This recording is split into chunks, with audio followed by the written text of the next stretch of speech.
We have another caller on the line. Let's see here. Michael from Florida. I understand you want to know, how can anyone prove the God of the Bible when it contradicts itself so much? Michael, you're on Talk Heathen. Hello, how are you doing? I hope very well indeed. Yeah. Mm-hmm. Oh, okay. Here it is. Yes, the God of the Bible, according to the Bible, can never prove its existence or about anything to anyone, not ever. After all, this God lied, presented deception, and deceived. So how can this God present any truth to anyone, fact from fiction, which would include it telling anyone about its storied existence, which could be truth or a lie? How could anybody know the difference? That's your go-to argument, is it, when you're speaking to theists? Right. Yeah. Okay. Well, if a God was speaking to me, that might lend credibility to his actual existence. You know, whether or not the things he says are true or not, that's one thing. But like, he has to be there first in order for me to like interrogate that.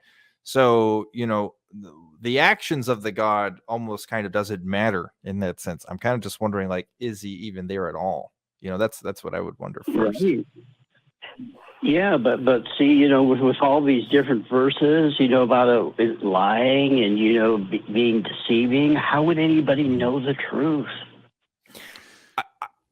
I mean, I feel like you're preaching to the choir here, you know, like... So if I can kind of slightly rephrase your argument... We both know that the Bible is bogus and everything like that, you know? Yeah. Well, the problem is that we know that.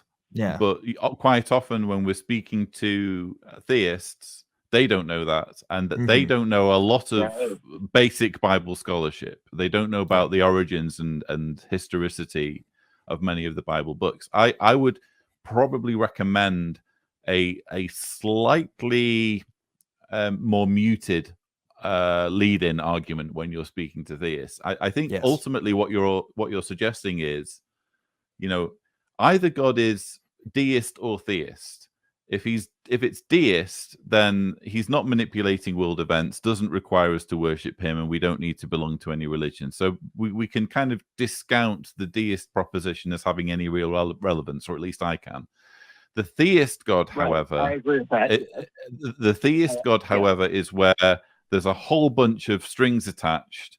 And if you accept this particular theist God, you need to do X, Y, Z, and there are any number of churches or religious groups queuing up to have you follow them and donate to them and give time to them based on their unique channel to this particular theist God. And I kind of agree with your position, which is to say, maybe the actual theist God can be disproven by how self-contradictory it is. So in other words, the Bible describes God as being a God of love, and yet we have this God of love obliterating all life on earth apart from one family and commanding that gay people be stoned to death. So, you know, these are contradictory claims. So if a theist God exists, the very best that we can say is that it's a self-contradicting God. I think I would be on board with that. Yeah, I think I would add though, because like to you know, when we're talking about God, and if we're using the Bible as a source, you know, like there could be a theist God that the Bible just isn't describing too, right? And obviously interpretations of texts are going to be a minefield that you just want to avoid when you're talking with somebody. I agree with Lloyd in the sense that this wouldn't be my go-to argument either, because there's a lot of assumptions that have to be made that the other person understands exactly what you're talking about when you're citing these particular instances. And even if they do understand, they might interpret those instances differently. So you're going to get pushback right away, I think, if you start with something like that. I wouldn't even use the Bible when talking about God. I would just use like what makes that person individually convinced of a God's existence and just go from there, because it may not be the Bible. Like, you'd be surprised how many Christians don't care about the Bible, honestly. Like, just don't even, it doesn't even go into their worldview at all when they talk about what God means to them and what God does something for them. They're more interested in their lived experiences. And that could be a huge factor too. So they may say, well, God has been, really great to me and has done all these things in my life. And that's how I know that he's real. That has absolutely nothing to do with the Bible. Absolutely nothing to do with the Bible. Could be talking about something else entirely. So you have to be really careful when you cite arguments like that. And I've been doing this ever since I was 14, and now I'm 60. And I've talked, with so many people on this. Mm-hmm. And, if I could, I'd like to share with you how I became an atheist. Is that okay? Well, we have other callers. I'm looking. Okay. Actually, if that's no, go on. If you could kind of give us a condensed version of how you became an atheist, that might be nice. Yeah. Okay. It'll be really quick, and you might get a good laugh out of it. Two of my, I was born Jewish, and two of my friends, they were Christian, and we were comparing my Torah with their Bibles, and we noticed that the book of Ruth was out of chronological order. So we decided to take it to their priest, and they were so smug and all, and their pastor said, well, maybe it's us that is wrong.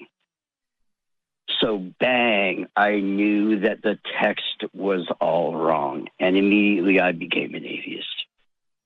At the age of 14. Wow. Well, to be honest with you, Michael, I would say that's not the best reason why you could become an atheist. And if I was a Christian apologist, I would go ham on that. And I started to read my Torah, and with all these genocides and with all the hate, and all that stuff in the Torah, it further, became, I further became an all-out atheist. But I appreciate you taking my call, and more power to you. And thank you very kindly for exactly what you do. It is so appreciated. And thank you. And I get that you have other calls.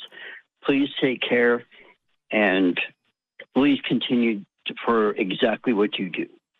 Well, coming from someone of your experience, we really appreciate that. Thank you so much, Michael. I appreciate you calling in. All righty. Take care. Okay?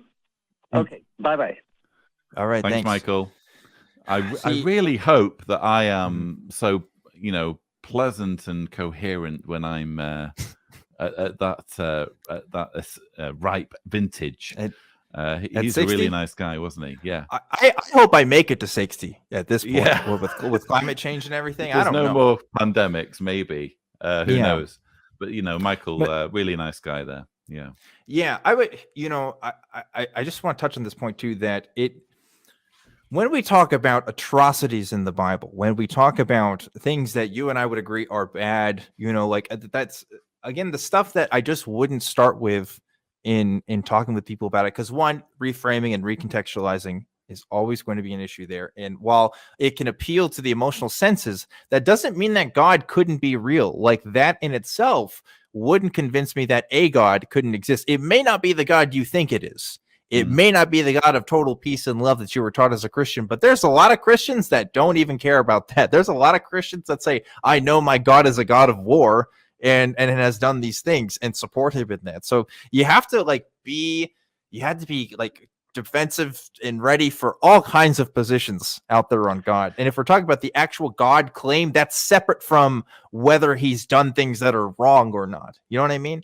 I definitely agree that there are multiple reasons why someone might be a theist, and it's not always just Christianity or Judaism. It could be any number of different versions of it. So always better to say, what do you believe and why, and kind of take it from there. But I can't help but strongly sympathize with his basic proposition. The God of the Bible is self-contradictory, if we're being honest. 100%.